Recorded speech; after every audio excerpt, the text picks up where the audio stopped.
No, I'm playing. But men should be men. Like, you should show up as a man. Isn't that toxic masculinity? Now men and boys are like afraid to become men. Like, they're afraid to look like what the old school man looked like. Masculinity is a very calming, it's just a secure place. That's also part of being like a capable man at the end of the day is being in control of your emotions, right? We got back on the podcast Kenny Hamlet, and this is another spontaneous one, but this one was driven because we got together yesterday. Just a link up. We haven't been kicking it for a minute. You know, you're out on the road. I shouldn't even say the road. You're out on the back roads. You're out in the woods. You're out there hunting. You all around the West Coast. And so we finally got connected yesterday. A nice early coffee date. Kicked it at a little coffee shop, local coffee shop to you. And we got to talking. We were sharing some things, sharing some perspectives. And it was like, you know what? This needs to be a podcast. We need to talk about this because you have been on this point very specifically, and it was interesting to me because I have felt this same sort of pull, but mine was kind of triggered by fatherhood, right? Yeah. And so this is what makes me very curious about you and where this is coming from. So what we're going to talk about today, at least starting off, is the capable man, as you put it, which I thought was so beautifully, elegantly put. So talk to us, Kenny, about where this interest and curiosity is and what it means to you for in the pursuit of the capable man. Bro, it's crazy because actually it's triggered. I forgot to tell you yesterday. It is triggered because of fatherhood. No, I'm playing. Dog. Yeah. No, I mean, hell no. I was about to be so pissed. You told me remotely when we were kicking it yesterday. I was about to be so pissed off. Damn. That was good. Okay. You got welcome. me. You're welcome. You know, make sure you're awake. You know, that's it. Damn, that's good. No, I honestly, I think we're like getting to that point in our lives where we're getting to a certain age where you start to recognize you're a man. And it sounds crazy, but I think like in your mid-30s is when you start coming into who you are as a human. And I've definitely thought a lot about fatherhood, and I'm like, if I were to have a kid, I would be a shitty dad right now because I'm not the man that I want to be. And I'm like, I need to be more of a capable man. And that to me is like, it's like being a traditional man, like having these traditional values, being able to like defend your family, being able to be a provider in all the different ways. That's like from being a handyman fixing the sink to fixing the car to being able to defend yourself and your family or your friends. And so I've just been on this like solid kick of just being like, how do I become being fit? Like, how do I become the most capable version of myself? Really is what it came down to. And so that's my journey right now in this moment. And I think it was like a little bit of Montana that kicked my ass and this backcountry run I went on. I was like, we gotta be more capable, bro. We gotta get some stuff together. So So all right. Isn't that toxic masculinity? Oh man. I'm gonna get straight into it. Isn't that toxic masculinity? I think that there are agendas in place to keep people from being from being what we should be to be successful in society. And what that looks like to me is raising a family with traditional values, and men dang, I hate that I'm saying it, but men should be men. Like, you should show up as a man. And yeah, that looks different for what people want to say it should look like, but I do believe like you know, there's certain things that men should do, and I don't give it. Like, I don't care. The toxic masculinity thing is for the most part bullshit. I think that, yeah, it does exist to a certain extent, but the way that we've labeled it and overused that label now, it's not legitimate anymore. Like, Mhm. it's definitely not legitimate anymore. Now men and boys are like afraid to become men. Like they're afraid to look like what the old school man looked like because they're afraid of being toxic masculine. But it's not because you can wrench on a car doesn't make you a toxic man because you are capable of putting another person out doesn't make you toxic. It's when you do them in a negative way that you're toxic. And so that's my stance on the toxic masculinity thing. Like we've just overused it, we've weaponized it, and it's just made men afraid to be men. Yeah. Yeah. Okay. I got you. I agree with you entirely. I don't think that toxic masculinity is a so I would put it in the same bucket as trauma. The way that so many people are using trauma as like yeah, I had these traumas of my life and I behave this way because of the trauma and I do this because of trauma. It's like, dude, there's the best distinction I saw somebody was like there is capital T trauma and Yep. that's the real traumas that you're talking about, right? Like the the intense things that you think of. Like when you think trauma and you're like, yeah, you were abused, like real abuse, real You need some serious abuse therapy. as a kid. That's like capital T trauma, right? Yep. What most people are talking about is lowercase t trauma, which is like you had a hard time with something, Hardships. like there was a hardship of your life and you're now attributing that to be because of your trauma experience changing the way that you behave in the world and you act in the world and all this stuff, Hmm. which Hmm. I put toxic masculinity in that same bucket. It's like there are people who are very toxically masculine, Oh, 100%. like that is real, just the same way capital T trauma is real. Yep. But for the most part, what people are getting at and packaging these people together, they're like, oh yeah, you're just the masculine man, masculinity and all this stuff is like I think the toxic part, the way that I think about it is it's intrusive, Yeah. right? Like a masculine man, and it's wild because I chat with Jeanette about this, and I was asking her like, what to you? Because she'll point people out. We'll be walking and Yep. just out and about, and she's like, like that right there, not masculine. Yeah. And so I'm like, what is it about this? Because they're yo. So we're in Texas. We're in Texas 2 weeks ago, right? We're down in Houston. And if you travel, if you know like Houston, there like just for those of you that have been to Texas, that have been to Houston, or even Atlanta, because there's a little overlap of like Houston and Atlanta styles, right? So there's Hmm. this dude, and he's like thick beard, like this brother, thick beard, massive, like almost like Pharaoh long, right? Yeah. Beard and thick, got a do rag on and he's crossing the street. Like we're sitting down eating, he's crossing the street, and there was just some zest to his strut, right? Like if you just look, if it was like a lineup and you just looked at it and you'd be like, oh, dude, like that's dude's probably like kind of toxically masculine. The way that he presented without movement, Yep. Yep. Yep. Yep. but the way that he moved, it was like, oh, that's mad feminine, right? But I was like, I see this dude, and so I asked your dad. I was like, is that like when you see that dude? Because I don't know, her perspective. I don't know how she's looking, or ladies. Like I have an idea, but I don't know. Yep. So I was like, is that masculine or feminine? Because I'm trying to understand from her perspective, right? Like Yep. what she views, and she was like, oh no, that is for sure feminine. And it's like you can physically present as masculine, but the way that Yeah. you move Yeah. the way that you move is, you're gonna be it's gonna be a feminine movement, right? Yep. And so I was just like, I was cracking up because the juxtaposition of that was just like it's interesting, it's fascinating, right? Yeah. Yeah. But Yeah. Yeah. Yeah.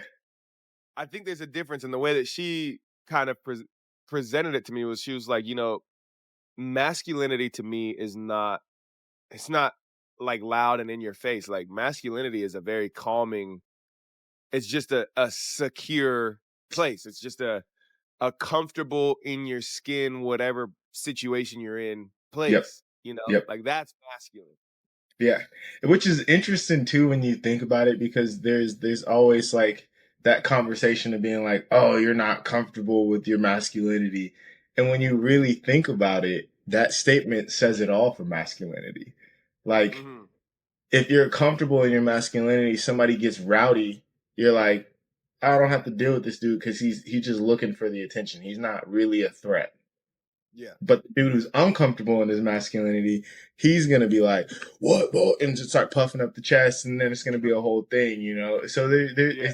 it's interesting because I'm like that, like that's actually what I think society wants from men, but they just don't know how to communicate it. So then they're like, masculinity is just toxic altogether. So you can't Yeah. be a man, but it's because we've lost how to train men to be a real man, in the sense of being like, be confident in who you are, and if you're confident, you're never going to find yourself in those situations where you're getting in street fights for no freaking reason. When you're in the bar and somebody steps on your shoes, now you're in a tussle. Like, Yeah. you like a man who's confident in his masculinity can be around other men or paint his nails with his daughter. Like, these are the kind of things that I like when we think about masculinity. That's what masculine men do. They don't need the machismo and the vibrato, like all these things that when like society has now turned to make us think what masculinity is. And a lot of that's like media and all the other shit that we consume. But the thing I love is that there are some people, and I can't think of the dude. He's this old dude that sits in his chair and he gets on Instagram and Oh, talks. the old Uh, cowboy. yeah, the cowboy dude, and I'm like, Yeah. yeah, that's masculinity. Like Yeah. he might say some shit that's offensive, and you may he may say some stuff that makes you feel offended. I Yeah. shouldn't say it's offensive. Yeah. He'll say some stuff that'll make you feel offended, but that just means you need to check yourself. Damn, that's a good distinction. Something that'll make you feel offended Oh versus yeah, something that's offensive. yeah, because it's not like I'm not saying it goes in a million different directions with that, but I think Yeah. like people choose to be offended oftentimes, and it's again the thing where what you say versus how you say it. Yeah. What Yeah. you're saying could be important and a true statement, but it's the way that you said it that then made somebody feel a type of way. But also, Yeah. I guess it also depends on who it's coming from. Yeah, that's fair. That's fair. There is, that's part of when I went through like this protector training, right? A couple weeks ago, Hmm. that like the second level of this protector training, it was a lot of it is, situational awareness and situational awareness training. And part of it was understanding how you present, understanding your character, right? Hmm. And I tossed a question up on Instagram a couple days ago that was like, if you could if you could get in my brain and you could learn anything, like I could just share it, just dump it, and you can steal it, anything from my brain, like what would that be? What would you want to know from me specifically? And somebody on there was like, I'm paraphrasing here, but somebody was like, how can I present as more intimidating when I'm with my family, right? This is he's a father, he's got a couple kids, and it's like, how can I present as more intimidating with my family? Like I seem to have it sorted out when I'm at Costco because people kind Hmm. of leave us alone, which I thought was comical. But this goes back to like the training that I went through, and I'm learning this from 20 like career army vets and combatives, fifth degree black belts and all this stuff in jujitsu and army combatives and stuff. And I'm like, this is some really valuable information to have that I hadn't paid. I mean, we all kind of get it, but you don't really get it unless you get it, right? You pay some Yeah. attention to it.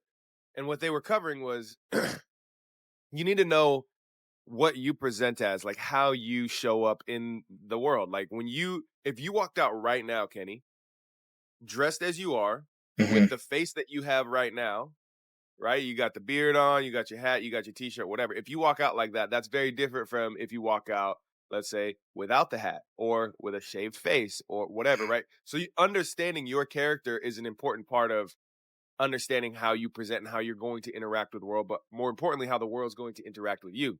Yeah. So when you're trying to present as intimidating to protect your family, then the way that I think of it is like, imagine you were just creating a character to go into a film. And in the character you want this to be intimidating, right? You want it to be an intimidating father figure.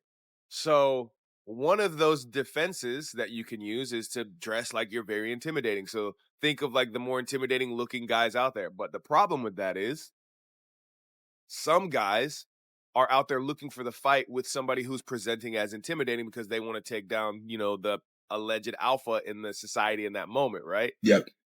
So you have to be aware of that too to know like, well, maybe I'm warding off these ones, but now I'm attracting these other ones because there's always going to be that kind of play of who's target, who's the predator, who's the prey. Yep. So, when you're talking like, yeah, masculinity, you could paint your nails, you could do this stuff.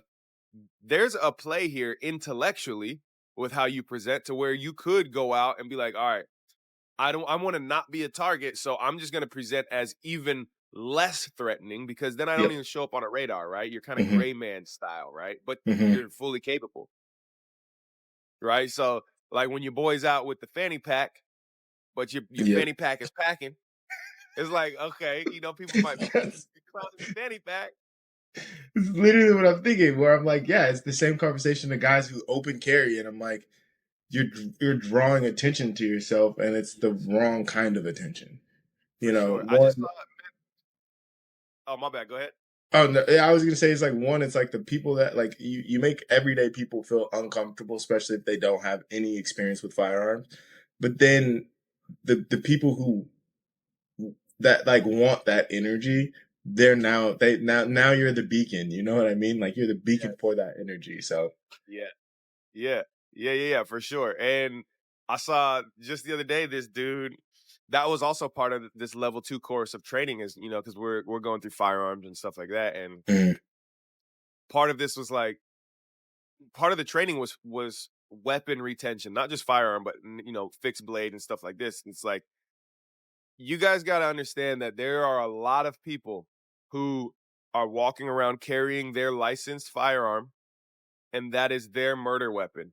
It's the mhm, thing that's going to end their life. And just the other day I saw this clip or this headline that was a guy who was open carrying, and got shot with his own gun, got shot with his own gun. Somebody came up, snagged it, shot him with his own gun, and that was he was carrying for years his own murder weapon. And it's which like is it's not good, but that's part of understanding how you're presenting, right? When you go out, yeah, and it's weird to me. This is a weird dance for me because Kenny, you know this about me. We met through the modeling world, even though we grew up just a few miles from each other. yeah, Small town living. We met in kind of in the city out here in the modeling world, right? yep, But I have never been interested in fashion or in style of clothing and all this stuff, right? It's never, I just genuinely do not care. If I'm comfortable, I'm good. I don't care what I look like. I don't care what I'm wearing, right? You know this about me.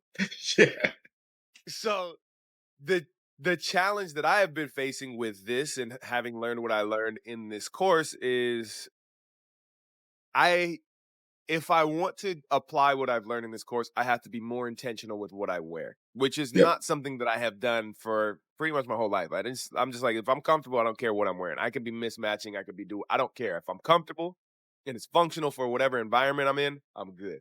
Then it's a But it's a now, fit. right, right. But now I'm finding myself like, okay, I'm paying a little bit more attention. Like, if I'm going to wear whatever I'm going to wear, what signal do I want to put out there? And for me, I want to avoid fights at all costs. Like if I can avoid fighting, that's what I want to do. Yep, And if I can create that sort of barrier of approaching my family and stuff, like it's not that I want to be intimidating. I just want somebody to second guess. Like basically you don't have to be the most dangerous person or the most dangerous presenting person. You just yep. have to not be the weakest presenting person in that society because it's natural, right? like a predator, a criminal, they're going to target the easy target. So just Yep. don't be the easiest target. Yep. And part of that is how you show up, how you dress, how you go out. And so I'm like, man, I kind of I find myself now like, I was gonna wear this, but like, let me toss this on just because I'm going out with the family. Yep. It's a little different when I'm rolling out with two little kids, my Man, lady, versus if I'm going out solo. It's like whatever, I don't care. that's an interesting, like, they're just things that I've never thought about with having a child. I have the fantasy of being a dad, but at the same time, I'm like, there are things I just do not think about. The Yeah, way that, yeah, yeah, yeah, that's interesting. Man, yeah. I've never it's a even true. had to, like, I obviously think about the way I'm perceived in the world. Like, you can't help it. I'm a black man in the way, like, I have to think about, like, how big of a smile can I have on today so I can make everyone around me not feel threatened by me just because I'm a black man? Like, how Yeah, can I make myself feel more approachable to people? right. But But you also being aware of that is like, how do you use that to your advantage if you want to be non-approachable? Because I'm the same way. Like if I'm walking around smiling and stuff, I wear a big ass smile and it's like, oh, this guy's super approachable. yeah, But if I'm, with the family and I'm trying to be, whether it's like it could be a totally safe environment or like semi-permissive, like, hey, you should be on alert here type of thing. yep, I might present a little different. I might not be smiley so much. I might not, but the difficulty and the dynamic of that is I don't want to not be smiley with my kids because that's how I am. I'm very loving and happy and all that stuff. And when I'm stern with them, they know like, oh, something's up, right? yeah, yeah, yeah. So the discernment isn't there for a 3-year-old necessarily to be like, oh, daddy's not really smiling because his his senses, his guard is up because we're out in the world. That's not registering for him. So No. there's this dance, this dynamic dance where it's like, be playful here, but always have eyes on when you're out and about. Hmm. And it's very different than life before kids. Life before Yeah, kids yeah. is like, whatever. That's interesting too, because then it's like, if you have to put on this sternness, and in his mind, when he sees sternness, is when he did something. Right. So now he's like, shoot, what did I do? I Yeah. didn't do Yeah. Yeah. Yeah. anything. I was just walking with you guys. Yeah. That's But one of the cool things with that is, at least with my kids, they are very well attuned, especially the 3-year-old, very well attuned to energy to Mhm. where even if I could be presenting a certain way with my face. And part of it is probably because we play so much. Like I play so much pretend with him where he's always like, "Okay, daddy, you pretend to be a bad guy and you're going to come over and you're going to attack me and then you're going to be a monster and you're going to do this." And so I do a lot of facial and voice changes and all this stuff and pretend to where it's like very clear of like, "Hey, this is pretend." And I make it known that even though I'm showing these different faces, yeah, so that he can also learn the emotions of people and dealing with other people and stuff. We're playing pretend, but it's also like this is my chance to kind of educate you on different facial expressions, especially being the yeah, actor. That's kind of a benefit that I have to be able to show him this stuff to like, hey, this is what you look for in the world. Even though we're playing pretend, this is also yeah, real life, right? But he's so well attuned that he knows that like I don't just flip a switch. yep, I try to parent I try to parent with him with both of them, but with an escalation of force in everything. So, unless it's a safety thing, like unless it's like, hey, he's in immediate danger running out into the street, there's traffic, I try to I try to always exercise escalation of force. So it's like, hey, hey, no, don't do that. Hey, hey, hey, no, no, and then like it keeps getting more and more intense instead of just like a snap, like right? dang, So part of this is like even when we're out, if the mood is good and everything, and then I have to kind of like keep an eye on this individual that's passing or step between or whatever, he's aware that like everything is still good and nothing's on him. So he might mhm, not make sense of why or what I perceive as a potential threat, but he's at least knowledgeable enough about the emotions and that I don't just flip a switch to be able to know like, oh, that's not me. He's still, happy, dancy, bouncing around, completely oblivious. yeah, All of that stuff, and, that's part of the capable man thing, though, that I'm realizing is, like, there's certain things that I'm having to retrain. This is Y- man, this is weird. that's I'm not exactly where I was just at. I was like, whoa, I'm now seeing even more of this capable man thing. But yeah, yeah, go back into your thought, please. Yeah. Yeah, so I'm realizing that I'm retraining certain things. So, growing up, I was like, "Oh, man, I just wanna be." I was always fascinated with special forces and military and tier 1 operators because and it took me years to realize the difference. It was like, I want the capabilities. I didn't wanna go into the military, and I didn't wanna be contract and all this stuff and go and doing somebody else's dirty work because they ordered me and all this stuff. I didn't wanna do all that, but I wanted the capabilities. Yep. So I was always fascinated with, learning different things that I could from whatever sources that I could. And then I sort of just let it go and just started living life kind of, more whimsically, right? And just kind of Yep. like bouncing around through life. And now I'm realizing there's certain things that I'm retraining myself again. So I was thinking about it when I posted the time lapse of us at the coffee shop yesterday. Hmm. And I was like, damn, you know what I messed up? I sat us in the corner. Which, like, the right thing was like, "Okay, cool, face the We were whole facing the room." door. Yeah. Correct, face the whole room, face the door, but then I was like, I didn't count our exits or think of, like, an exit strategy should something have popped in. I didn't do it. I was just like, "Yeah, I positioned us well, Hmm. or you positioned us well," right? Because you sat down first, you sat us in that corner, and we both boom. But Yep. I was like, "Damn, I didn't count the exits or, like, just do a quick little run through, like, hey, somebody rolls in here and does this, whatever. What way are we gonna exit this building?" So I'm, like, having to retrain this stuff on the day-to-day that I used to do all the time. Like, I used to play the game I used to play the what if game, even in college, man. I remember, like, Hmm. being in the theater, like, "Oh, what if somebody busts through that door over there and they start shooting up this auditorium? Like, what am I gonna do? Am I gonna just drop down and try to hide behind cover, these little chairs because it's kinda stadium seating? Am I gonna Hmm. book it?" And so, I used to like, "Oh, cool, I'm gonna sit near an exit," and all this stuff, right? And then I just kinda, like, let that go, but now having kids, it's like, "Oh, man, you gotta get back to this. You gotta be aware to where you're a step or two ahead of whatever potential threat shows up. That's all you Yep. have to do is just be a little bit ahead because you can act before shit really pops off. And then that could be the difference between life or death or safety or saving someone that you love or whatever it is, right? But I'm realizing that I was like, yeah, I have to retrain some of this stuff that I used to Yeah. do all the time.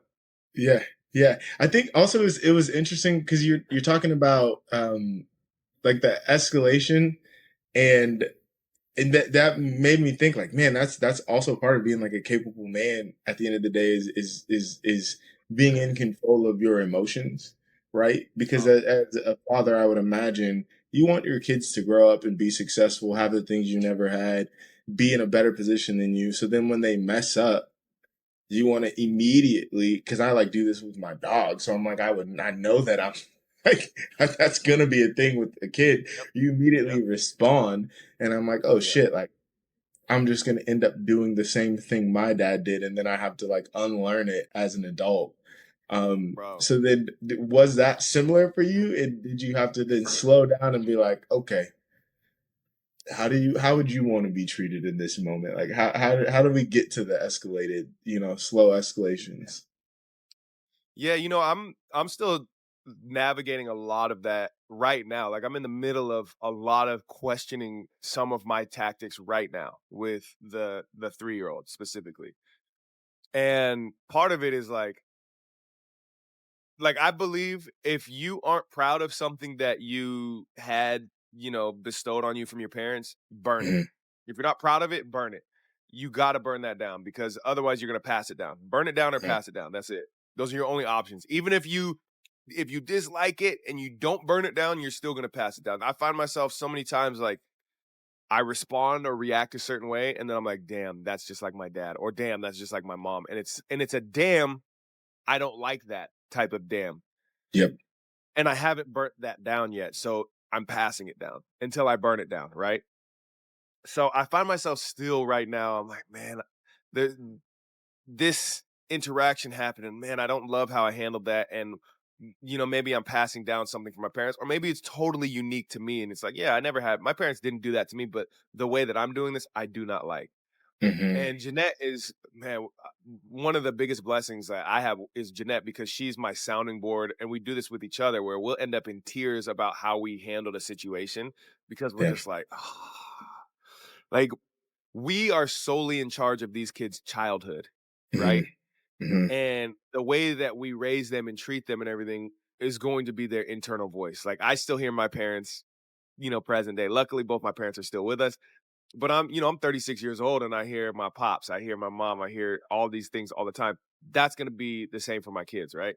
Mhm. So Jeanette and I will assess like, man, how did that go today? Or you did this, or what should we do? How can I help like avoid that in the future? Like, what do we need to burn down versus what do we need to pass down, right?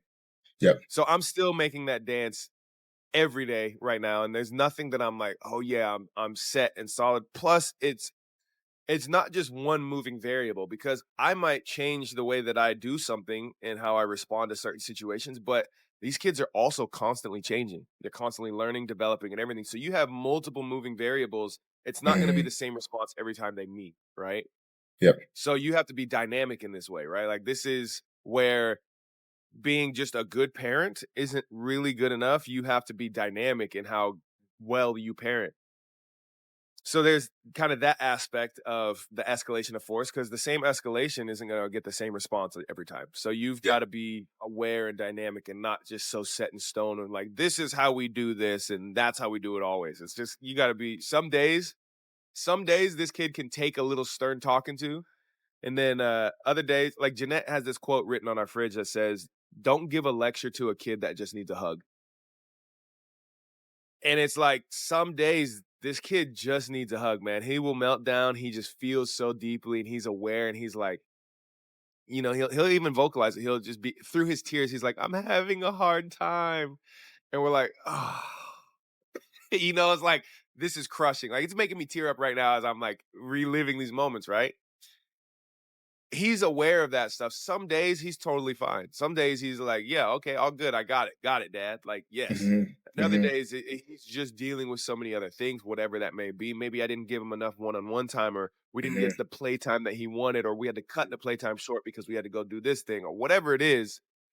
Plus all the just natural hormones like rushing through his body at any given time. It could be no reason cry or Yep. no logical reason cry. Whatever it is, it's always changing. So the escalation needs to be a kind of conscious attunement to the kid as well, right?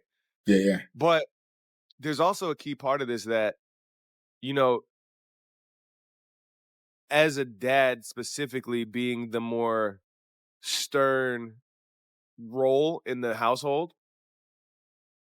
there's like I'm not just the disciplinarian, but I am the kind of hammer when it comes down to it, right? Jeanette will discipline and she'll do all this stuff, but like I'm the hammer. And this is how it was with my pops in our household. And one of the things that I look at and I'm like, man, that's why myself, my brothers all turned out the way we did, which I love all three of us, the way that we live and the way that we exist in society. And it's Mhm. because dad was the hammer in the household. Yeah. And there's my dad is a lot of things. He's a lot of whatever you want to call it, but one thing he is not is a weak man in how Yep. he raised us, right? Yep. And so when I think of this, the part that was missing from my pops that I didn't get to experience or anything was vulnerability. It's that And gentle side, and bro, ye what I see, that it's like, ooh, I gotta burn that down, not pass Mhm. it down, Yep. is the lack of vulnerability. I didn't My whole upbringing, I saw my pops cry one time. Mhm.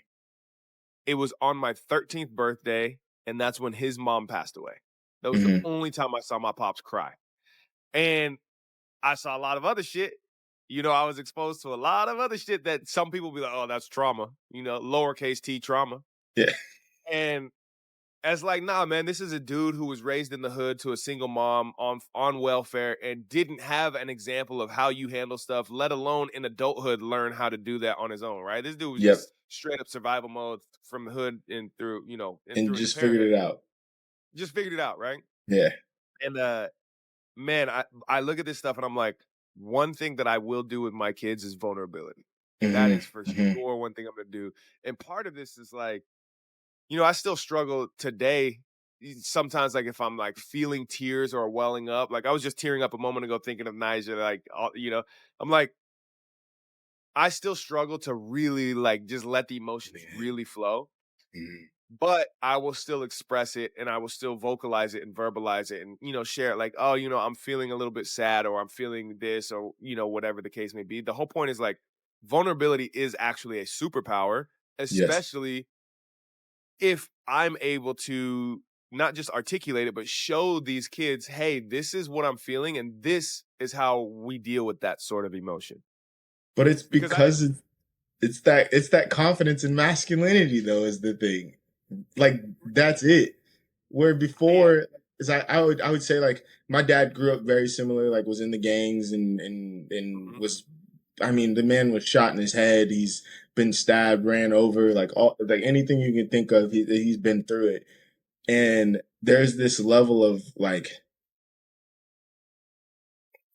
just lack of confidence in who you are as a man that then you do have to show up in a specific way, and that way is what we know is truly toxic masculinity.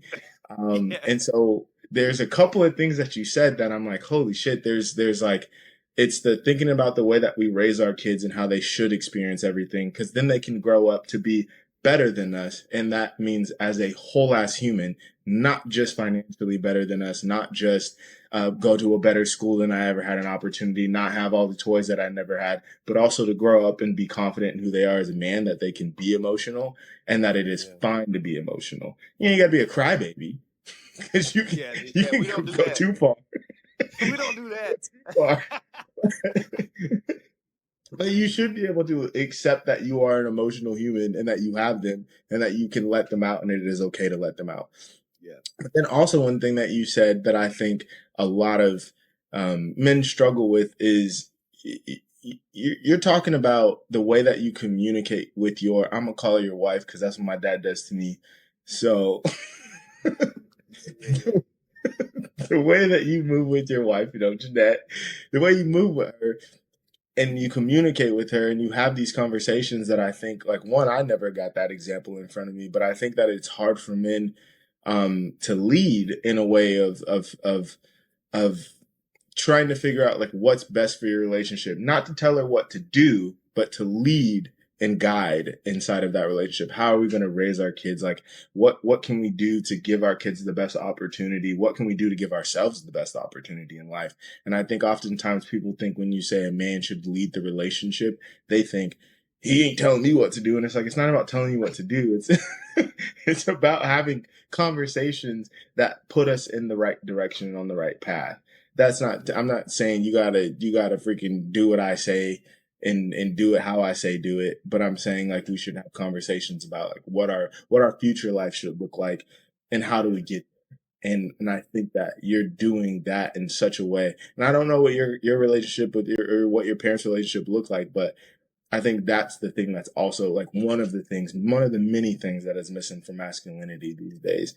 Um, and it makes me like fearful because I'm like, what does the next generation of man look like if they lose all of these things, So then to see a dad that's actively pursuing that and like yeah, making sure that there are some men that come out in this world that have the skill set of an old school traditional man, and those that's like being able to communicate. And I'm not saying all of them were like that, but that's the idea, is that they were able to communicate. They may not have been soft, but they had a way to communicate with kids. And I think my dad also did not really grow up with his dad, and so he struggled with communication. And that was like one thing that I've been like, all right, when I do have a kid, I'm gonna communicate because I realized yeah, that's something I was missing, and I still suck at it, but I'm gonna try. I'm gonna try my damnedest. yeah, That's yeah, yeah, bro. That's real, and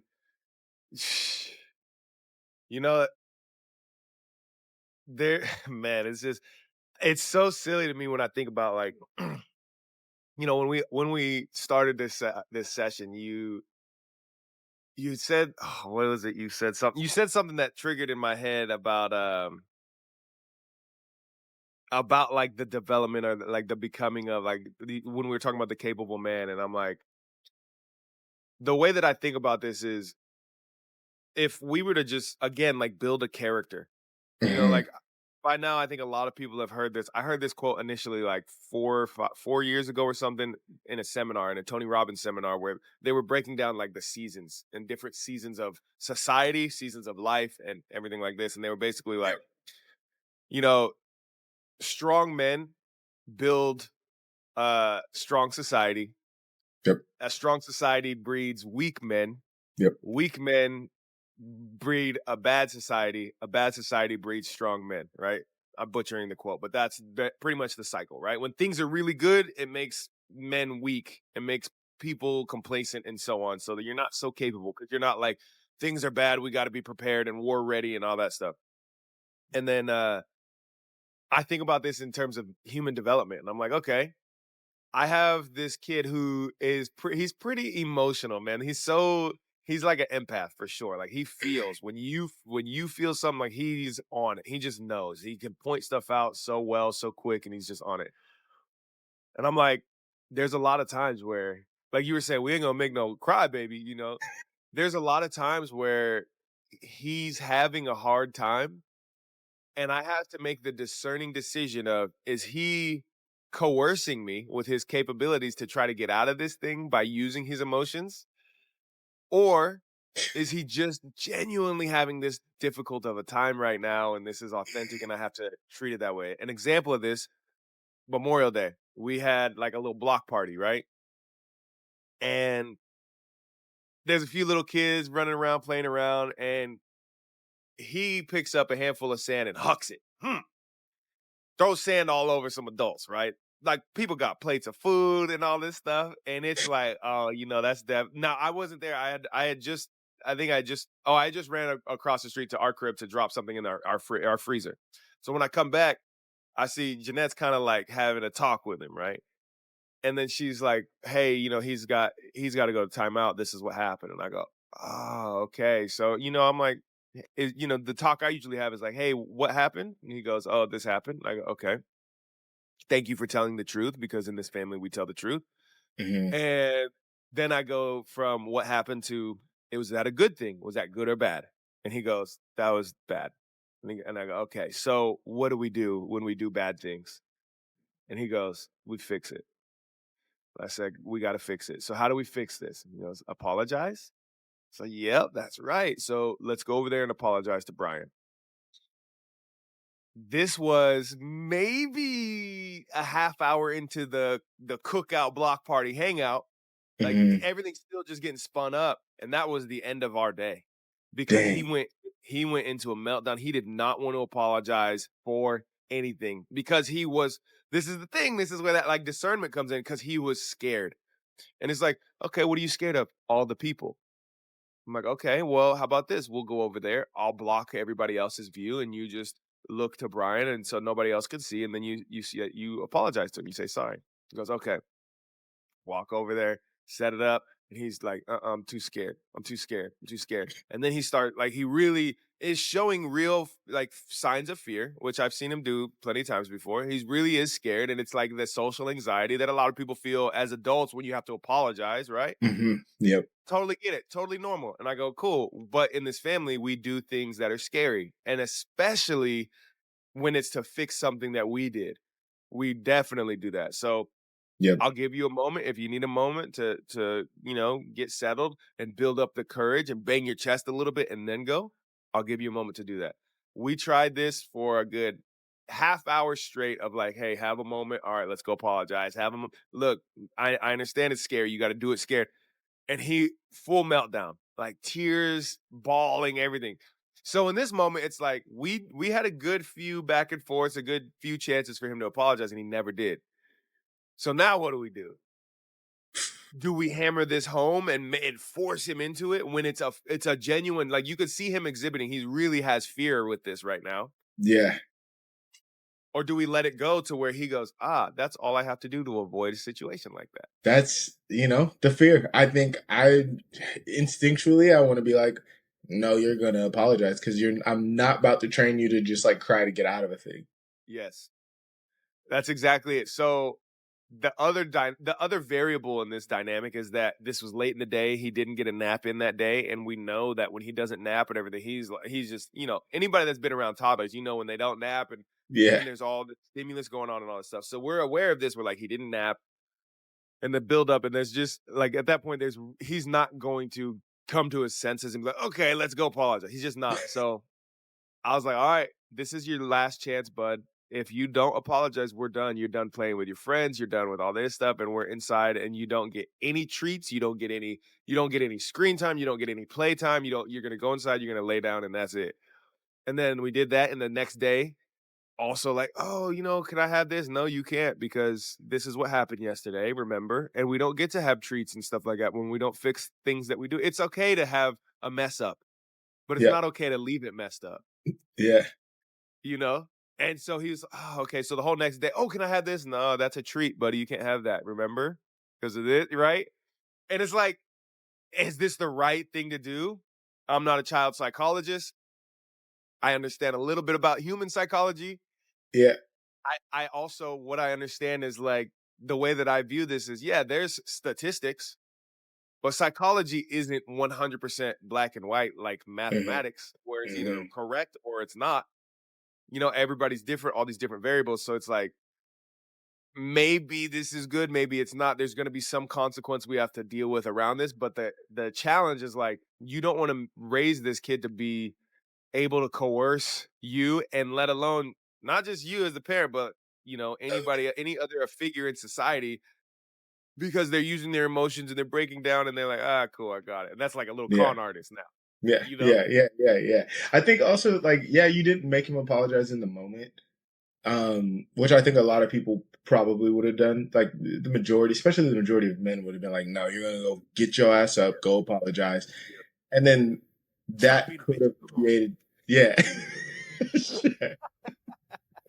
I need something to cry about. Yeah, I ain't yeah, touch you yet. So, is that it's, it's so but then you remind him all day the next day, you may not apologize, but there are consequences. And yeah, so because you decided this is what happens when you do these things. And so it correct. isn't, you didn't just give him like the go ahead to just continue to like cry and get out of things, which is, Yeah, I think there's a lot of people that do that because nobody wants to see their kid cry. yeah, And if you yeah. do, It you probably sucks. have kids. Yeah, yeah, yeah. It's not enjoyable. But all of this, to package all this stuff up, the vulnerability around this and teaching them vulnerability and all that Hmm. stuff is like, you can try to tell them this, that, whatever. We could try to tell them, hey, in this family, when you mess up, you apologize. Like, we can make that a value all day long verbally. Yep. But if he doesn't see me mess up and then also go and be like, hey, I'm sorry that I did this, and apologize and show how to do that in real life, Yep. and like, he's the odds are not in our favor that he's gonna do that. Nah. Like, these kids, you could tell them all day long, but they're going to do what you do. Yep. Ah. That's it. And that's a part of like being a capable man. I think I see these videos, like I have friends that are like fitness people and then their kids are starting to do fitness stuff and I'm like, that's wild, bro. Like Yeah. your kid just literally watches you and Mhm. then they'll do the same thing you do. So it's like when you have the temper tantrums, it's like if you don't have a hold on your drinking, that kid, like they may hate drinking or the idea of drinking as they're like growing up, but then they get to a point where they're like, oh, I'm abusing alcohol because I watched my parent abuse alcohol, or Yeah. my house is dirty because I watched my parents' house be dirty. Like Yeah. they see all of it, and I'm like, I thinking about becoming a dad, I'm like, I want to be the best version of me before. So that Yeah. way, when I show up in the world for them, they see me and then they're like, how do I become like dad? Like, I want to be Yeah. like him because he's a fucking badass. And so Yeah. that's like But a little bit of that driving force. yeah, but to your point, you might do all that stuff, and it's still up to the kid if Oh, they're sure. gonna see you as the ideal or as the anti-hero. Like, that's You what's know? crazy about human psychology in that sense, is like, there's the story of the twins who their dad was an alcoholic, ended up in prison, One of the twins becomes an alcoholic, ends up in prison. The other one never touched alcohol, ends up, pretty middle class successful. Mhm. And then the documentary interview is like, why did you go kind of the route with the twin that's in prison? Why did you go kind of the route of crime and drinking and prison? He's like, with a dad like I had, what else could you do? Like, of course, that was the only way. They asked the successful non-alcoholic brother the same question, like, how did you end up like this? And he's like, well, with a dad like I had, like, how could you not? Yeah. And the I the mean, answer is true both ways. It's like whatever wolf you feed is the one that wins. it's the stories we tell ourselves, and that's the thing that that's probably like my biggest quote in life right now is the stories we tell ourselves. Because I mean, literally you're telling that story, and I'm like, that's me and my brother. Like we both experienced my dad. We're twins. We grew up in the same household. Like he was drinking, I see it. My brother sees it. I think both of us also struggled with alcoholism a little bit here and there. And my brother doesn't drink anymore at all because he has a kid, and he's like, I don't want to be that person for my kid. Um, and but the way that we move through life, like he's definitely babied his kid, and his kid is a crybaby. Like I'll just be like, "Yo, do something about it." And he's like, "But I want him to be able to emotionally express himself." And Yeah. so we give him the space to do that. I'm like, "That's wild," because you're right. You're Like right, bro. in my heart, Yeah, I know you're right, but like my soul is saying, stop being a bitch and come on. yeah. And I'm like, bro, I'm about to punch this kid. Let me just take him for like a week and just beat him up for a week, and he'd be Yeah, all right. But I'm like, yeah, I guess it's necessary, bro. You got to let these kids like vocalize and do the shit that we never had the opportunity to do, which is like lean into our emotions because they're going to be better humans. But I think there's a limit to it, Like again, I have no desire to raise no baby. I'm not trying to have no yeah, little cry baby. I don't want like the sensitive thing is cool, but like overly sensitive is too much. Like yeah, then yeah, yeah. then then you fall into that same. I think if you're overly sensitive, you'll fall into that same pattern that society's in now, where they're like, "Oh, I have some sort of ailment, and this is why I can't perform. I got ADHD, so I can't." Shut up, bro. Everybody's got something. You still got to show Fact. up. Yes. Yeah. You You still got gotta whatever show you up. got. Yeah, You it's got a whatever you choice. got. It's a choice. You got it. Tell Somebody else got it. And we see people with all sorts of shit and dealt with all sorts of shit find success in life. So to me, it's just like a choice, and you have to make that decision for yourself. And I don't want to be. I'd like to at least lead by that example and be like, well, I'm in control of where I end up in life, and yeah. if I'm fat, it's my fault. That's so real. That level of just complete ownership is so real. Like, Jocko's book, Extreme Ownership. It's like that's what it's about. It's just going, it's not it might maybe it's not your fault, but it is your responsibility. It's your life. Yeah, yeah, Maybe yeah, yeah, yeah. maybe you had a crazy upbringing and that's not your fault. It really is not your fault. Yep, But you're an adult now. You yep, have resources. yep. You have cognitive ability to have expressed discernment between things. Mhm. It's now your responsibility. It's not, maybe not your fault, but it is your responsibility. Oh yeah. I mean, it's even Yeah. there's so many levels to this now where it's like, oh, you can't afford therapy. Cool, talk to Chat GPT.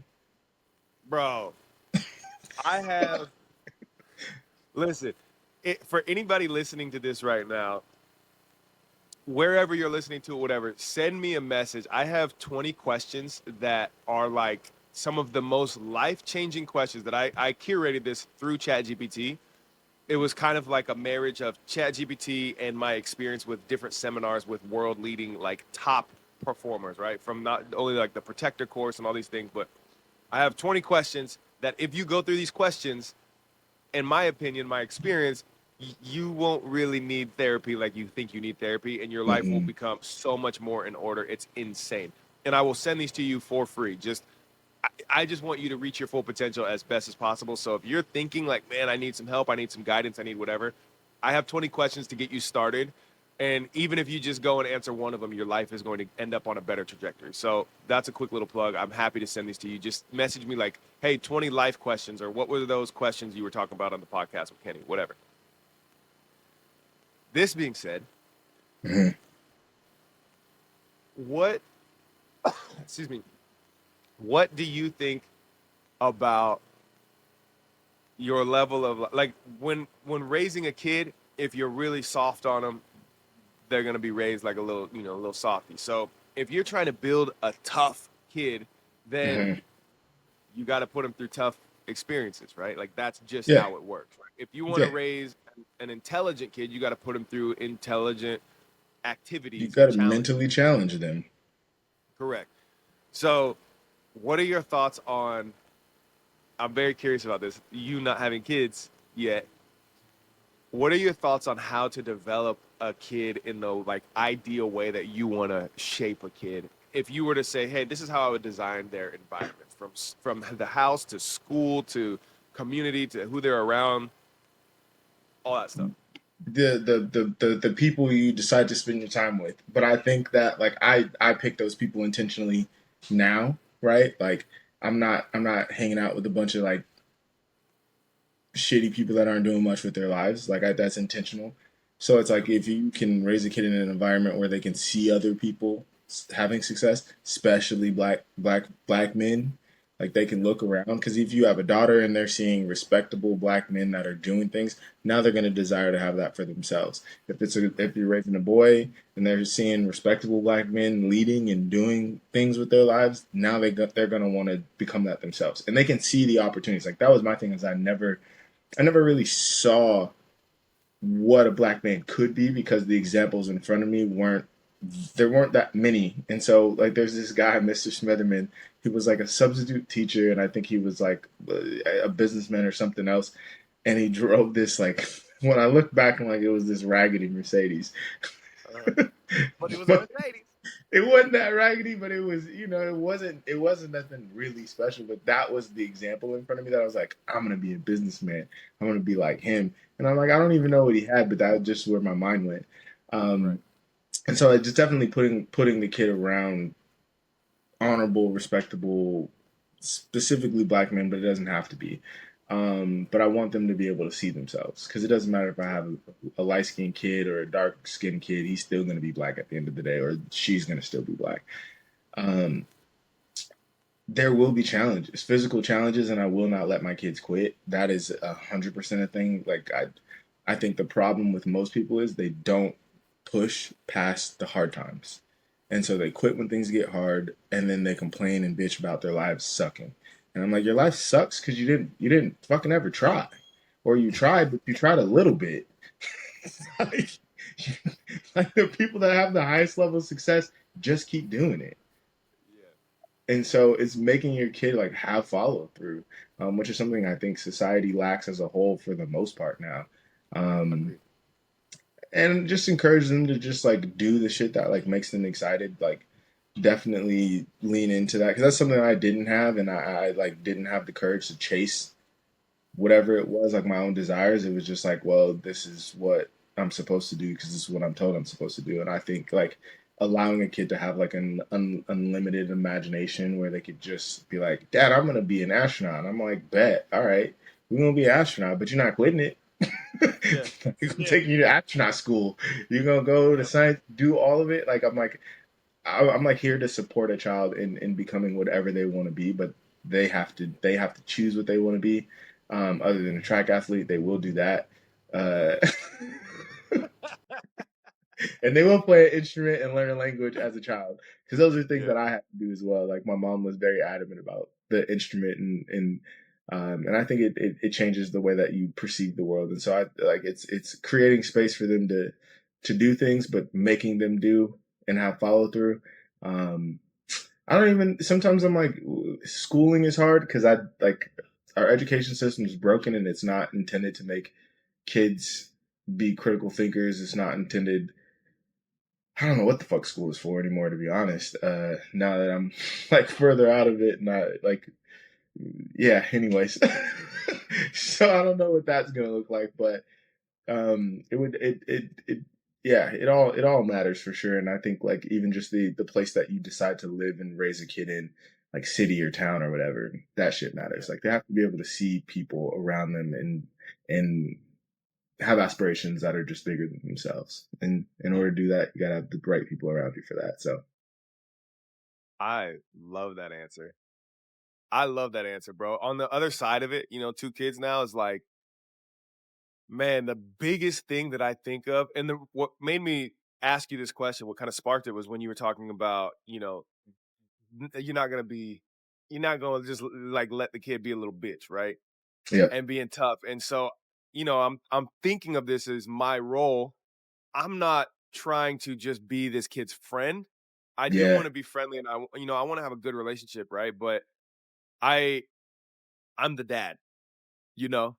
And the Yeah. way that I think of this is and how I've tried to do this is very similar to what you're saying. Build the community of people. So if I need someone to be really hard on my kid, I'm not saying it has to be me as the dad. Maybe I can be that soft landing space, but I do need to make sure I expose him to an individual who is hard on him.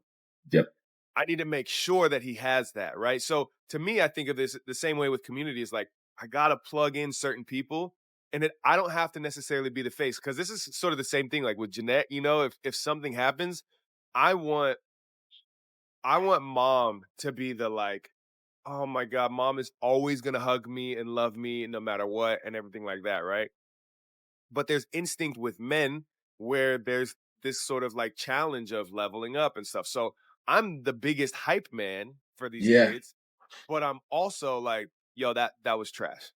Like I'm gonna be that dude that's like, yo, let's keep playing this, keep playing soccer, keep playing whatever it is. But that kick you just did, that Yeah. needs work. We Like can that work on is that. not, yeah, that is not good. But I think that the important piece of what you're saying is they're like, "Oh, it takes a tribe or it takes a village to raise a kid." It's like, that's so true, and if you Yeah. can create the village rather than just, "Yeah, my village is just the zip code that I live in." The It's like, "Nah, daycare you man." go to and the school he's enrolled at. Right. It doesn't have to be that way. There's a there's Yeah. a gal that she takes her kids, they train at, the same gym that I'm at, right, jujitsu gym, and she has her oldest is 18 or 19, she's in college. Mhm. And then she has that's her daughter, her first daughter, and then she has another daughter that's I want to say she's like maybe 10 or 11, and then she has a son that's like 8, right? Those two, they train jujitsu all the time. They're also homeschooled. They're homeschool kids. She's homeschooled them, for years and years and years. And these are some of the best behaved and intelligent and capable kids that I know. Mhm. And so naturally, I'm like, let me pick your brain on this, right? So I'm talking to her and everything. How are you doing this? How are you raising them? What are your values? What does homeschooling even look like and all this stuff? And part of this is she's like, well, the daughter, she goes, on like Tuesdays and Thursday mornings, she has one-on-one personal training with this guy, and it's just like all fitness stuff. So there's your PE, right? But Mhm. it's not just, hey, it's classes in session, go run around and do whatever. It's like, hey, let me teach you how to move your body efficiently, effectively, and healthily, rather than just turn you loose. And then Yep. she's at jujitsu. I don't know how many days a week. I don't know how many sessions a week, but she just had her like 30th competition. This girl's like 10, 11 years old, just had her 30th competition. They had to move her up in weight class because nobody else was in her weight class, and she dominated. She was fighting Dang. girls that are 20 something pounds heavier than her. She's 103 pounds and she dominated. And That's you would dope. never, if you met this girl, you would just be like, wow, she's like, what a sweet little girl who, she's very kind and well spoken and looks you in the eye and talks to you very respectfully. You would never guess that she's a savage. And she teaches lessons sometimes. Like I have learned stuff in jujitsu from her where she's like, okay, this is what we're going to do. We're going to go through this like rolling arm bar from this position, blah, blah, blah. And she teaches it. And it's like incredible, right? That's dope. But what I see that they're doing, I don't know whether this is intentional on their part or whatever. What I see them doing is the same thing. They're crafting that village to raise these kids. It's not like mom and dad have to be the everything and all that stuff. It's like, no, no, no, no.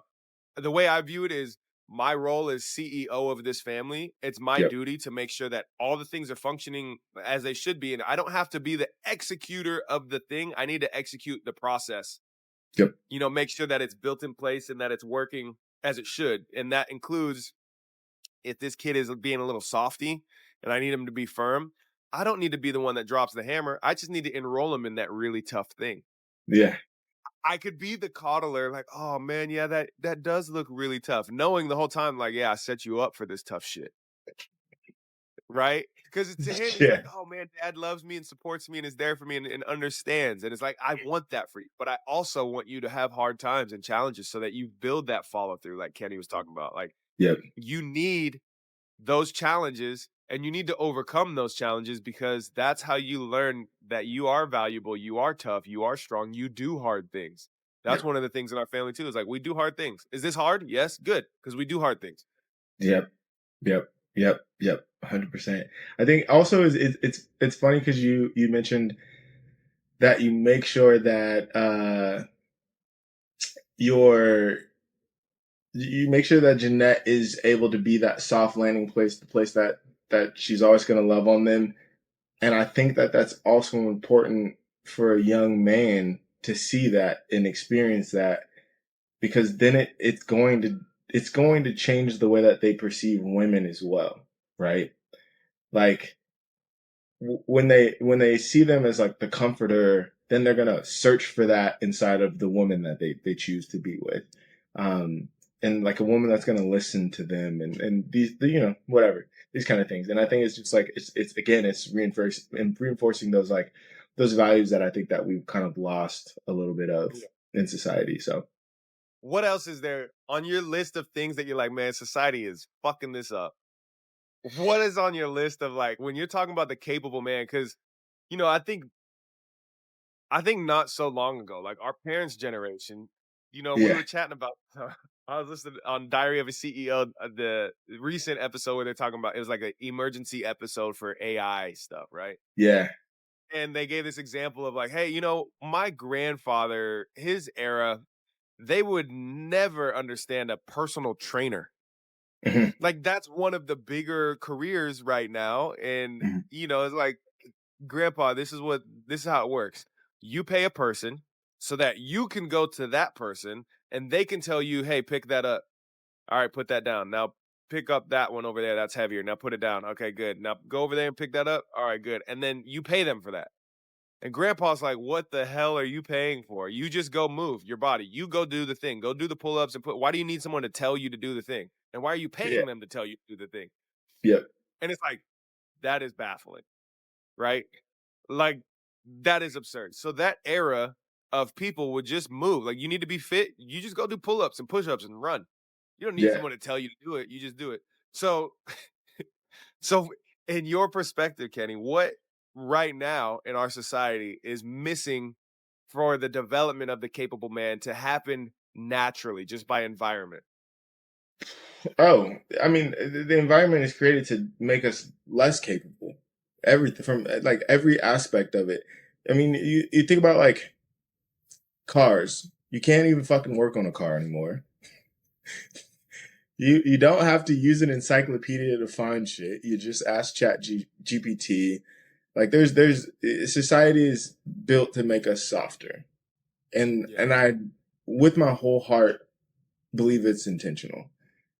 There's In what way? This sounds like I get my foil hat on right now. I got my foil hat on. Let me go get it real Yeah, quick. talk to I, us. it makes sense. If you have weak men in a society, then it's easier to control society. If you have weak people in society, it's easier to control them. And if you can keep people divided and make the world divisive and make people lazy, like they're gonna be divided and hate each other and too lazy to do anything about it. Yeah. And that's the world we live in now. And I like and it's getting worse in some ways, but also getting better in other ways. But I think that there's like, and I could romanticize it as well myself, but I think there's something special about the time frames before us. When just the way that roles worked in life, and I don't, and I 100%, I don't know. I'm like in the black community, it just looked different in society. Oh yeah. Like Oh yeah. men were in houses. We didn't have all these broken families. People cared about their kids. Like there's just this level of care and consideration for other people that we just don't have anymore. And I think that's probably my biggest issue with society. where I'm like, yo, and I was talking to my brother on the phone the other day. There's these two little white girls that roam my neighborhood. They just are like around, bro. And I'll just be walking. And I'm like, where the hell are your parents at? And then somebody else was walking by one day. It's me and Brooke out, and I was like, "Do you see those kids? Like, whose parents? Like, where they?" And they're like, "Oh, it's fine. That's so and so and so and so." And they just like their parents just let them roam the streets. And I was like, "That's so fucking crazy." And then I'm like, "Is it actually though? Like, are kids like?" Is it as dangerous for kids as we think it is, or have we just been programmed to think that it's as dangerous, or is it just as safe as it was in the '90s and '80s and '70s and before that? You know, like I think like there's just so much shit that we polarize because of media, and so it's made us feel a type of way. And What do again, you it's to believe? keep people, Is it huh? more dangerous, or is it more dangerous now than it was then? I really don't think so. I really don't think so. I think maybe the numbers are higher, but we have a larger population around. Cities are much Yeah. bigger. Like I I don't think it's I personally am like I don't think that per percentages have really changed that much, but I don't know. I don't know. But I also Yeah. believe that like we report at a higher rate than we used to, and like Yeah. people communicate and talk about these things more than we used to, and so it just feels bigger than what it is. And I was like, those kids deserve to live the same way we used to, you know? Like they No should doubt. be able to go No run doubt. down the block and be wandering around in the neighborhoods and shit like that. Like it kind of like after I like had my little freak out moment, it kind of made Yeah. me happy because I was like, damn, I want that for my kids, man. Like Right. I want to live in a place where also if they're fucking up, the neighbors will call me. You know, I don't necessarily want anybody disciplining my kids, Yeah. but like there's just a lot. I think that society is as the youngins say, we're cooked. Uh, All right. there's so many reasons for it, man, and it's intentional and it's sad. That's what I want to get at. So there's two things I want to get at. One, when you say it's intentional, who is behind this intentional destruction, in your opinion? Every fucking person in power and big business. I mean, you think about like our food, man. Our food is trash. Why? So then people eat it, they get sick, they have to take pharmaceuticals, they're in the Yeah. hospital, they have to go to the doctors. All of that is bullshit. And so I'm like, Yeah. like to me, I'm like, if they are willing to like fuck with your health in that way, what else are they willing? And when I say they, the people in power, business owners, corporations, the individuals, the billionaires, and I'm not the person that's like billionaires shouldn't exist because I think like if you want to be that person that is going to make society better but worse at the same time, because that's the only way you can make billions. Yeah. You're going to hurt people. Yeah.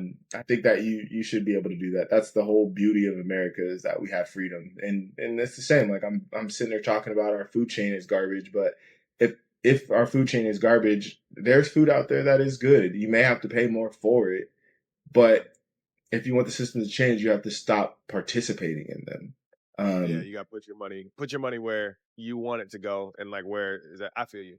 All right. Yeah, To this point, I I actually think it's more dangerous now for kids to be out and about than when we were kids, and I'll tell you why. really. Okay. Yeah, I do. I don't think it's more dangerous in the sense of the odds of a crime happening is Hmm. higher. I don't think that's the case. What I think it is that makes it more dangerous is that people, society, bystanders are far less likely to intervene to help somebody. I'll give you that for So, sure. kid is out there, some crime starts happening. Everybody's either going to run away or pull out the phone. Pull the phone out. Nobody's going to help. Yeah. Right? So that's where I think it is actually more dangerous. Like, yeah, you'll end up with the footage of your kid getting got, but are you gonna end up with someone that was the hero that saved your kid from getting got? And that's Yeah. what I think is more dangerous is that most people, like if you were out walking and something happened with those two little girls, when you saw like you gonna step in and do something? And then are you gonna look to somebody else that is there to step in and do something? Most people, especially with the bystander effect, which even before where we're at present day, Yep. there was a I remember studying this in college. There was like a famous stabbing in New York City. This woman got stabbed in the like the little plaza area. It's not a plaza. What is it? It's like the Oh, like the courtyard terminal area. of the train. No, no, no. It's a courtyard area. This is like in the 90s. Oh. Courtyard. So think high-rise buildings all surrounding a courtyard to where mad people can just look out their window and they see the courtyard. And this woman is screaming for her life. She's getting stabbed, and all these people are like, oh my God, they're all seeing it from their windows, but nobody called the cops. And the reason was, and so she ended up bleeding out and bled to death. The reason nobody called is it's called the bystander effect in sociology. Um, Essentially, what it is like when you're the only person around, you are far more likely to intervene, to do something, to act on the situation than if there's somebody else around. Because if somebody else is around, then both of you are thinking, oh, that person's going to take care of it. Mhm. So all these people are seeing it happen and they're like, oh my God, somebody should call the cops. Somebody else is going to call the cops. And so they all were thinking this and nobody called the cops. So she bled out. Mhm. It's a documented thing. This typically is the case when there's more than just yourself in a scenario, you're less likely to act. But being aware of that, being aware of the bystander effect Mhm. increases your odds that you will actually act in a group setting. And you should. That's one of the things that like I'm raising these kids as well. Like you are a helper. You help people. That's something you Yep. do. And the 3-year-old loves to help already. So that's one of the reasons I think it's more dangerous now is not just because the bystander effect pre all the cell phone stuff and all that stuff, because that was documented well before cell phone, video and all that stuff. But that coupled with the whole everybody just sit back and film and nobody really having the value of helping and all that stuff Yep. built into their behavior, I think it's more dangerous in that case. I don't think necessarily that the crime rates are higher per capita. I don't think necessarily, the violent crime rates are higher per capita or anything like that. What I think it is just the intervention, and crimes happen and people get saved when people intervene or step in or stop it. But when people, for one, I don't think really know, or kids these days aren't necessarily in mass taught how to intervene Yeah. when something is awry or something's going crazy. And that's part of parenting. Like don't just tell your kid how to do it, role play this stuff. Mhm. That's where it's like, when my 3-year-old's like, okay, you're the bad guy, I'm gonna do this, whatever. Like some of the times I'll be the bad guy, da da da, da, and then he's like, okay, I'm gonna be the bad guy, or I'm gonna be the monster, and you're gonna be the good guy, and I go, okay, I'm the good guy, and so he'll do something, and then sometimes I fight back, and other times I'm like, help, help, somebody help me, and it's kind of like, this is the role playing to be like, "Hey, this is your time. I just need someone that's really gonna help me out. I'm in trouble."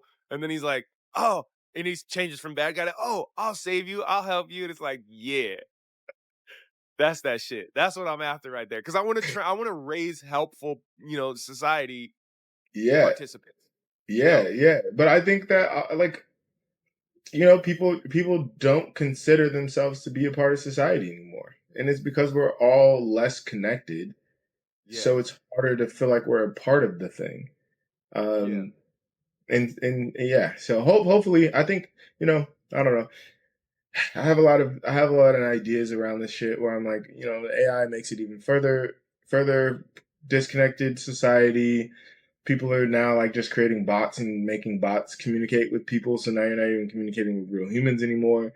So there's a lot, but then I'm like, I feel like the further we go in this direction, the more likely people are going to be to start connecting in real life, person to person, face to face, because we're going to get tired of not interacting with people.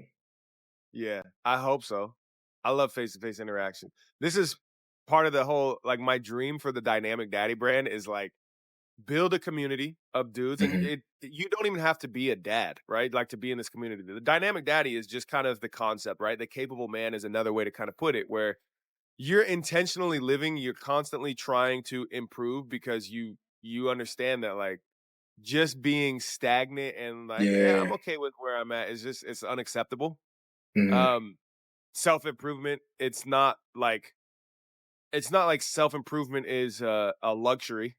Hmm. It's not like, "Oh, wow, that's so nice to be able to sell." No, no, no. You are committed to getting better, whatever that looks like, right? Um, part of my vision for this is to get dudes together and dudettes too. Like you don't have to be a dude to be, there's ladies in the community already too. But to get people together in person to be able to be like, yeah, let's help each other, let's improve. Like I would love to be able to say, my kid is interested in hunting, and I Yep. know exactly who to put him in touch with Hmm. because in this community, there's someone who could be sort of a mentor figure. And like, you Yep. go kick it with Kenny, go hunting with him. I don't have to Yep. be the guy that's like, oh, I did everything with my kid. Of course, I would love to show you and do all the things that I can, but I'm not going to limit your progress to my capabilities. Yep.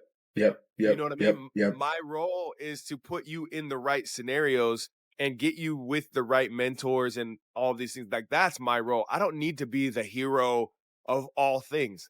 I need Hmm. to be the guy that just puts you in place so that you can develop and become this ideal human based on your vision, right? Like you were saying Yep. earlier, like, I'm just going to love my kid and whatever they're into, help encourage that growth for them and put them in those right places. I don't need Hmm. you unless it's track and field. Yeah. I don't need you to do the Thank you. thing that I that I dream up for you. It's like, no, I just want to expose you to a bunch of stuff, and what you connect with, I want to help cultivate that. And then Yep. help put you in the right places and show you what it's like to build a community around your own interests, you Oh, know? 100%. Yeah, that's That's it's funny too because like my brother, I don't think he's ever said it out loud, but like his kid plays lacrosse. yeah. And it's like we never played lacrosse, but he's like, I'm full on supporting him. I'm about to be the dad at all the practices. Like making him, Yeah. he's put him in a bunch of different clubs, and I'm like, that's the way that you should do life. Like your kid doesn't have to be an exact reflection of who you want them to be, but Mhm. they should have the values and the capabilities of being a good human. So Man, that's so real. That's why kids in jujitsu, you about to start boxing too. Like, yep, whatever happens out there, you just need to be capable. And yep, also, there's so many valuable lessons, and that's such a microcosmic way to induce stress and challenging times to where it's like, yeah, life is hard and things get hard and you push through it. That's it. yep. You get Just submitted, but tap. then you keep fighting. Yeah, yeah, yeah, yeah. Just tap. Get ready for the next round. That's it. Get back in there. You gotta go through it. You gotta fight through it. All right. What else? Let's do some little signing off. We're gonna wrap this thing up. Capable man, Kenny, what is it for you that your wishes in the world today that you would say, this is my message to you, why it's so important for you to become a capable man in your life? Man, I think that becoming a capable man should be every man's desire because then if we are capable men, that's emotional, physical, mental, like all of it, we will be able to lead society in a better, stronger direction where people love each other and we build community together and we care again. That's dope. That's my take. I love it. Where can people find you and send love to you, support you, Um support your mission, support all the things you got going on? yeah. I'm Better Days West on everything. Better Days West on YouTube, Better Days West on Instagram, Better Days West on no, those are the ones I use. Uh, and then my website is Better Days West. And that's Better Days, plural, Days West.com. So yeah, Better Days Love West. it. I love it. And projects people should be on the lookout for? Man, I just I did I'm working on a dope ass project with my homies Chef Ranga and Leo Johnson. He's a captain in a steelhead angler. It's called The Perfect Bite. Look that up on YouTube. I'm pretty proud of it. I'm pretty proud. We made the trailer for it or a teaser, and we're just in post production, and I'm pretty proud of it. It's going to It be in is. the bit. Yeah, The Perfect Bite. Uh Probably one of the more epic trailers. I'm not a fisherman. I've gone fishing a handful of times in my life, but watching this is like this is so much more than just fishing. And Oh Ranga man. is an incredible dude with a wild story, and but Hmm. just an amazing heart, and you feel it. Even just through the trailer, you feel that soul from him. So it's really cool to see, and I'm excited to check Man, out the whole thing when that's done. it's not a fishing film. Nah, That's what no, no, I'll no, no, say. no, It's no. not a fishing film. It's about Yeah. men being vulnerable, and it's very on par with these conversations we had today. So Yeah, I love it. All right, Kenny, beautiful time with you, my man. Thanks so much for breaking down the capable man as well as your tinfoil hat conspiracies, which may or may not be agreed upon are true. We'll leave it up to the audience to to make their stand with that. But appreciate you all listening, tuning in. Give Kenny some love. I appreciate you guys, and also jump in the community. Dynamic Daddy. You can hit the link in anywhere on my YouTube, on Instagram, whatever. Get involved. Get in here, even if you're just a lurker for now. If some of this stuff resonated with you, just get in here and be around some people that have some values that you share. And if Oh not, if yeah. this isn't for you, then bye. Keep listening. Maybe you'll change.